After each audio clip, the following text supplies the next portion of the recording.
Assalamualaikum warahmatullahi wabarakatuh. Nugroho miwas sewasaning Gusti ingkang kabar kabagyan katentreman kalungguhan. Mugi saged jiwa asariro dumateng panjenengan sedaya kula waratin sagung dumadi. Nuwun dumateng para wali ulama ingkang agung kula dherek sagung patwani. Para sepuh ingkang jati niku. Menjenggang nilya panjenengan Bapak Pariyati saha Ibu Jarati minangka ingkang hamengkukake. Boten kathah lumayan dumateng para kadang penegel saking keluarga Sandiwara Barongan Purwo Budaya. Yang wis saking tlatah Pasuruan Kecamatan Jaka Kabupaten Kudus. Yang dipun pangarsani Nak Mas Rizki. Ugi para lenggah para pamirsa kakung semono putri minggahing sangya tamu ingkang agung winantu sukar. Alhamdulillah. Mengkiri kalenggan pargan saged nyawiji sak ngandhap metratak ramban Jinaturata. Wonten sanes mengayu bagya wontenipun adicara tasyakuran wali matur arus putra saking panjenengan Bapak Pariyati saha Ibu Yarati. Panjenengan Muhammad Wilma Rosi. Ugi anggenipun samangke lombaning asmara nata keluarga dadosaken keluarga ingkang sakinah mawaddah lan warahmah. Titi kalenggahan pargan punika rututing adicara Bapak Pariyati saha Ibu Yarodun netepi adat tanah Jaman Dengkar Sukerto putra putrinipun eyang sepisan nandang Sukerto julung sungsang.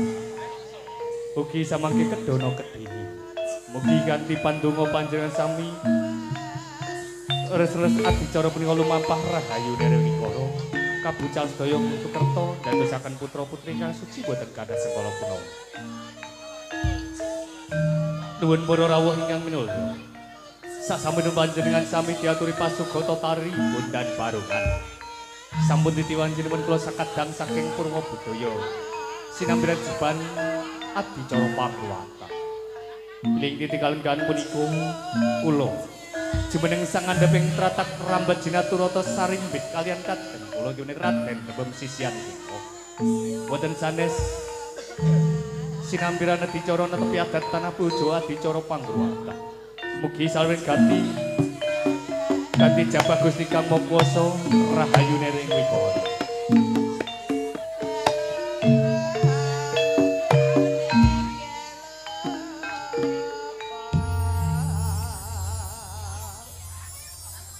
Mbeng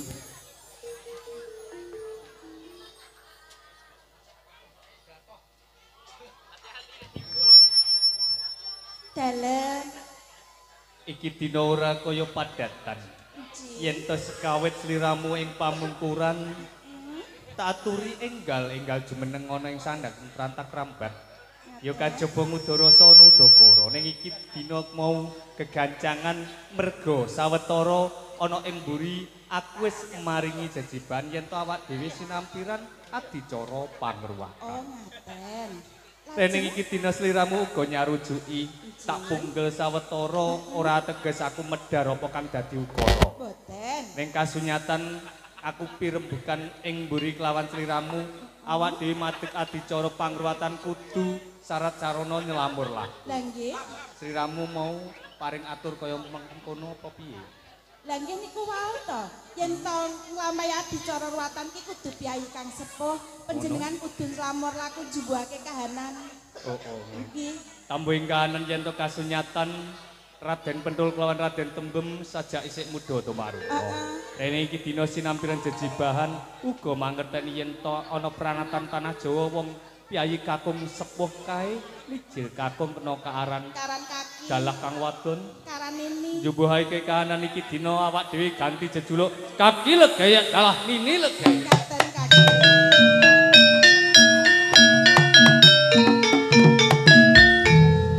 Kaki legeye. Nini legaya. Sabibaripun panjenengan nglamur laku karan kaki legeye sonini legeye. Cepet-cepet kula mireng prenjak ganter-ganter sak ndawinipun griya. Janipun wonten Sasmitaning para winasis ing tonem tanah plujo ana prenjak ganter-ganter bakal tamu tumuju jatuh napa awak dhewe.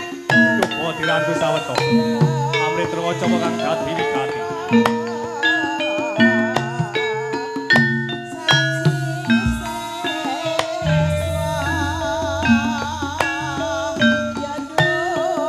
Ya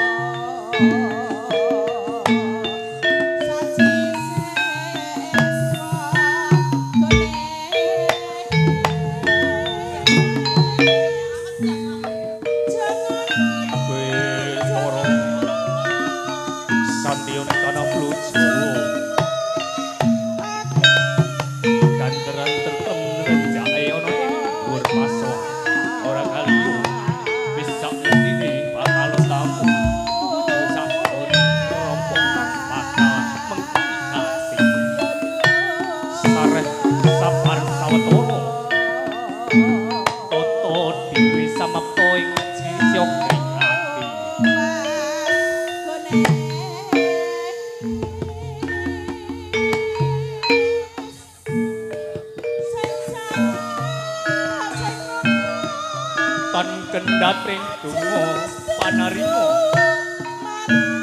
sawaning priyayi sakluwarga kudu sakjroning rompo kakil ya kalah nileke.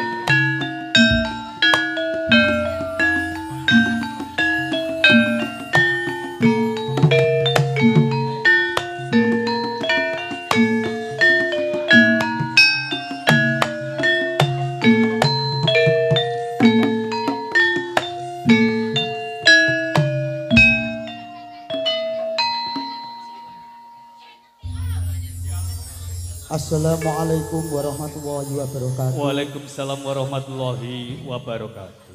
Rasa jroning atimu kasunyatan prenjak ganter-ganter tamu tuh atur panjenengan silaturahmi tumuju saking ropok klokol tampi kanthi asta kekalih tambah pasederekan tetap yang gesang tanah Jawa Pak nggih Bu nggih mengkuwi gati ingkang kekalih lumantar talang atur panjenengan bilih panjenengan punika netepi adat tanah Jawa. Lukan Sukerto putra putri panjenengan. Nuwun sewu, mbok bilih kula badhe titip pirsa. Napa leres ingkang putra paring asma Muhammad Hilma Rosadi, titi lairipun barengi tabuh 12 tawi bedhug. Leres nggih? Nggih leres. Ingkang sepisan punika Nandang Sukerto julung sungsang. Lajeng kanugrahan saking Gusti pinaringan putra malih mijil putri nggih menika ing titik kaliyan Nandang Sukerto bocah sakloron Nandang Sukerto Kedono Kediri. Nuwun sewu Bapak Pariyati saha Ibu Yuraten. Bilih anggenipun panjenengan pasrah putra kekalih panjenengan ingkang sepisan Nandang Sukerto julung susang dalah Kedono Kediri dumateng kula saha sisihan kula napa nggih sampun ikhlas lahir tulus ing batin. Ikhlas lahir batin. Ikhlas nggih, Ibu nggih ikhlas. Nggih, Kakek Ikhlas nggih. putra putri panjenengan badhe kula tampi.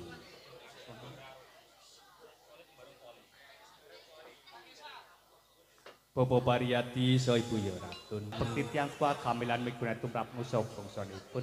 Ing dinten punika kalukar sedaya sukertonipun dadosaken putra putri ingkang suci boten gadah sengkala punapa-punapa. Pinaringan panjang umur ketipan takwa dening Gusti Kang Maha Kuwasa. Nuwun sewu Bapak, sak sampunipun panjenengan pasrah putra kekalih panjenengan dumateng kula saha sisihan kula tasih wonten wigati ingkang dereng kawedhar napa sampun murakabi. Sampun murakabi. Sajak panjenengan gati-gati badhe kondur tumuju pidalem soang-soang kula tansah sugeng nderekaken kondur rahayu nirwigara. Wassalamualaikum warahmatullahi wabarakatuh. Waalaikumsalam. kondur.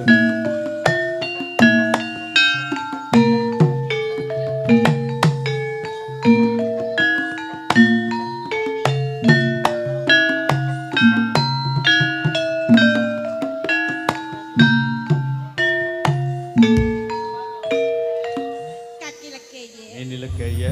Rasa bungah atiku.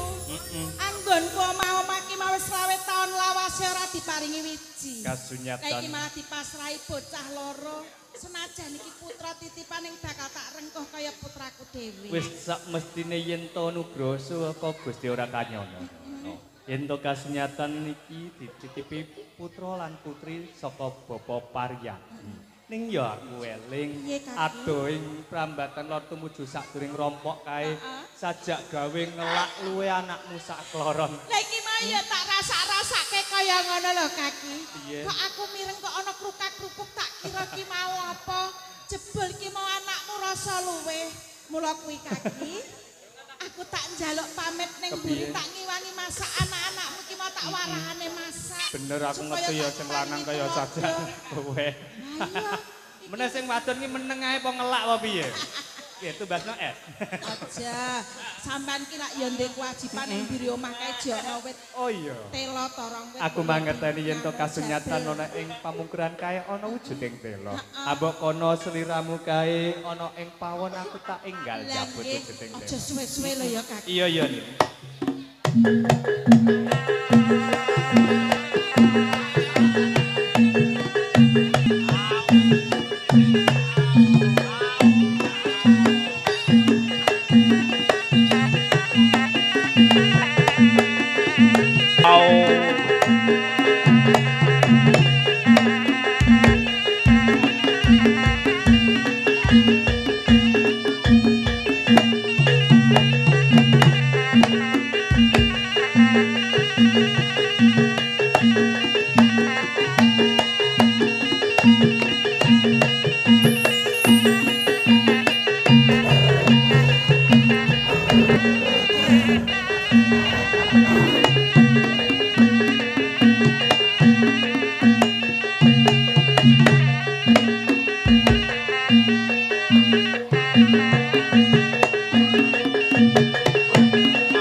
iku mau kewan. Kewan nanging kok ya kawujudan macan lho kok gawe bingunge atiku. Hawi mau. Lah iki mau ning ndi? Bapakmu ki mau lho pamitan lunga ning Pategalan munine ki mau jabel telo. Lho kok nganti yahene kok ya randang bali-bali. Tamangko ning omah kita arep-arep rumah saku wong. Aku bingung nggawa mlayu wis sak karone nanging joge. Bapakmu kok banget terlalu dadi wong lanang kok ya kebangetan ati kaya ngono. Tak arep-arep lho rumah saku trimo jabel telo rong wit wae kok ya randang mulih-mulih. Dadi wong lanang kok ya ora rasa tanggung jawab karo wong wedok. Tak rewangi wong wedok montang-manting kaya ngene abot-abote dipasrahi bocah loro. Lah iki mau ya malah aku nganti bingung. Tak goleki ngalor kidul ngetan ngulon kok ya ora ana ki mang apa ketut rondo prambatan lor apa piye ya. Kok ora mulih-mulih ki mau lho ya. Dadi wong lanang kok ya aja ngono Saya di sini.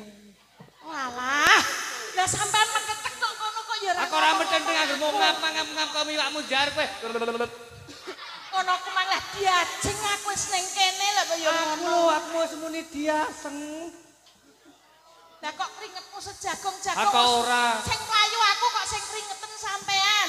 Tumangsanya aku ki lho klorot njupuk janur. Alah wong terima klorot aku iki mau tak rewangi mlayu ngalor ngidul ngetan ngulon Pakne. Loh, kok mlayu ki kopo? Lah sampean ki malah takon critane to. Ngono mau mbok ya aku ditakoni ana apa ngono. Tak takonane ya Nduk. Mbokmu. Diajeng. Dalem kakrang Mas. Kerangkang. Janjane ana apa to? Ngene Kok lho. ya golak-galok kaget lho jrone aku sandung-sandung mlebu ning omah iki. Ya wis ana jamak lumrah yen sampean ki kesandung-sandung. Lah piye? Lah iki mau aku lak mbok kon masak karo anakmu sak karone to. Lah iki mau dimadakno ana kewan lho kaki lumebu ana ing rompoke dhewe. Lah kok ora dicekel, Dang? Sampean ki lho remo rumah samu ki mau kucing apa-apa. Hawi mau. Kewan iki mau kawujudan macan. Lumebu ana ing rompoke dhewe ngoyak-ngoyak anakmu sak karone lho kaki. Beras taker kae ora kare ya perkara kuwi. Heeh. Terus aku mlayu. Mlayu. Ning ndi? Mlayu ya ning gubuk nemu gawe kae to sing cagake mung siji. Weh lah galak. Dadek isine wong telu apa ya gayi kuwi. Aku ya mblusuk sak kamot-kamote to kaki. Yo tak ngerti kok gubeke ambruk kabeh kae. Ya kok ora ambruk piye wong ya dimasak-masekno karo kewan sing kawujudan macan mau. Macan kuwi ya sing ngoyak. Aku terus mlayu meneh lho kaki. Sik, kawit mau melayu wae. Bener do, mbokmu melayu. Kowe aja ngapusi lho. 20 tahun mbek aku ora tau melayu kok. Iki jeh musim riyaya iki aku ora bakal ngapusi karo kowe aku iki jujur. Melayu wong telu meneh iki. Aku mlayu ning tebunane Maryam. Kowe ndelek ning tebune Bu Maryam. Heeh. Terus Tebu 2 hektar ki lho kari siji. Lah kok poklek.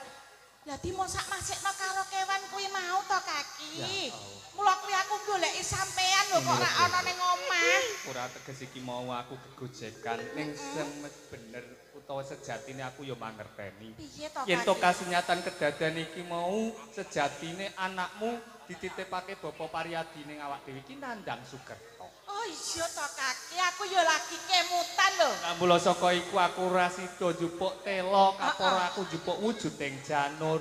Alah kaki. Piye? Sampean iki lho wong beras dimasak-masekno kok malah mulih-mulih nggawa janur. Jane janur ki arep kok nggih apa mbok gawe Kawit lepek? Bapak Pariyadi ibu ya ratun kae netepi adat tanah Jawa. Amangka ing tanah Jawa kae kebak adat budaya wedi lan samudana. Kang ateges janur kae sejatine cahya utawa nur kang tumurun saka dhuwur kanthi ijabah Gusti Kang Wekasa.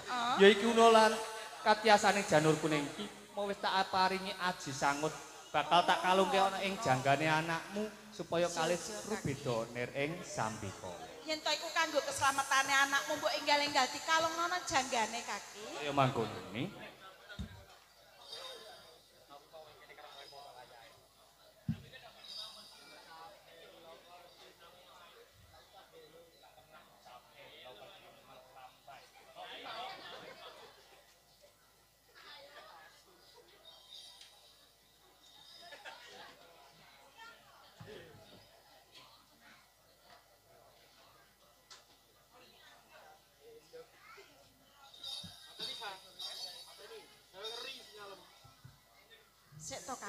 piye?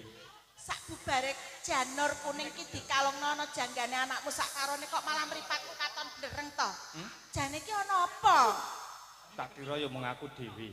Blereng tenan kok kaki iki Lah aku malah ya nyuruh urip kaya pasoryane mangkon. anakmu sing wadon Iki- katon cemplorot. Sing kakung meneh petambah baguse. Wes, aku ngedap-ngedapi ngalahno aku. Tenan. Ini lagi. Dalem. Iki kang ateges nur utawa cahya wis nyawiji ning jiwa lan ragane anak. Mulya yang disawang katon cemplorot pasuryane mergo kanthi ijabah Gusti Kang Maha Kuwasa.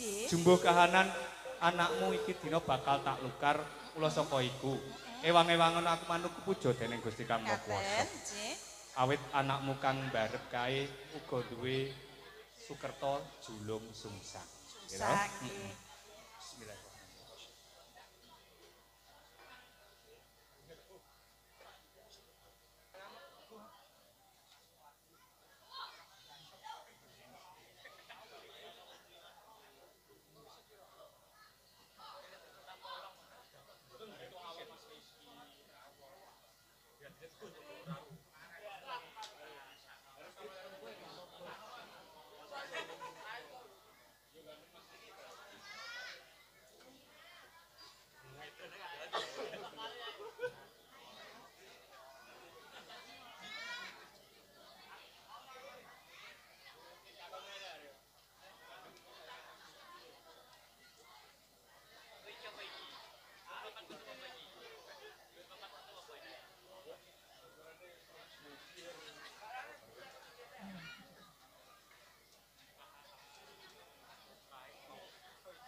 Ini Dalem kaki. kan dijabah Gusti Kang Maha Kuwasa anakmu sak kloron wis kalukar Sukertane kang pambayun utawa kang mbarep kae nandang Sukerta julung sungsang.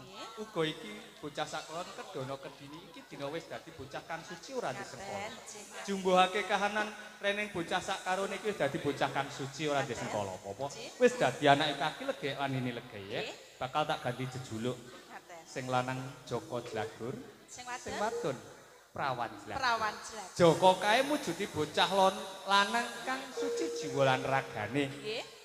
Lan wadon kae uga perawan merga suci jiwa lan ragane. Jumangkao ning dalan kang luhur bocah sak karone kanthi jabah Gusti Kang Maha Kuwasa besok tansah ngabekti marang kang ukir jiwa lan ragane yaiku wong tuane sak kelompok. Ngaten kaki. Bismillahirrahmanirrahim. Muhammad Hilma Rosamdi. Joko Jlagur.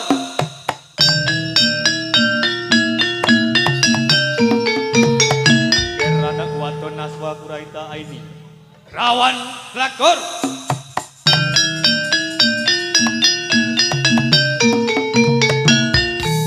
Kaki lagi. Ini legaya. Kula matur nuwun putra kula kekalih sampun dipun slamur laku kersanipun boten kadenangan tangga teparo. Kasunyah. Nanging sampean aja enak kapenak. Adat sabedene nang omah iki ana wong loro ki mau tambah bocah loro cacahe. Sampean kudu mangerteni lho kaki. Ramai pamikiran kasunyatan apa kang dadi kedadian wis mratelakake yen to aku wong lanang kudu nyukupi kebutuhan keluarga. Yen to kaya mangkono palilahmu tak jaluk, aku budal mepati pangapa jiwa. Tak tinggal pawan anakmu sak karo. Sampeyan badhe tindak wonten ing kutha raja kula kanca nyuwun kanca ruwang supados ngewangi jaga keselamatanipun putra panjenengan. Ora usah dadi atur pirembuk mergo iki dina kasunyatan kaki kati mergo kacandake Ngaten. Bocah sak kloron bakal tau wujudake kadang tua papa caceone ning pangarepan. Nggih, monggo. Bismillahirrahmanirrahim. Sophia Amarah Aluama. Mutmainah.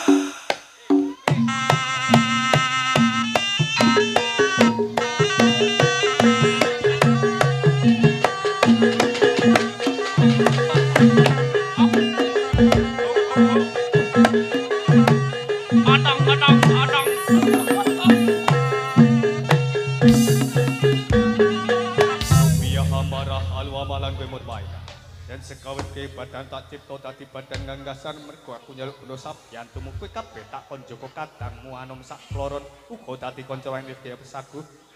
En sago jaga aja nganti lirwa sak kedheping netra. Ini gaya lak kawengen anggon kupati pangupaja kanggo kebutuhan keluarga. Keselamatan anakmu sak kloron bakal tak sampeno ning pundak. Ning aku meling marang Sri. Yen to waya-waya ana kedadian liramu ra bisa muntasi. Gedruk lemah kaping 3 undang jenengku. Ngaten kaki. Aku bakal krasa bali tumuju sak ning ropo. Sewang-sewangan andum selamat.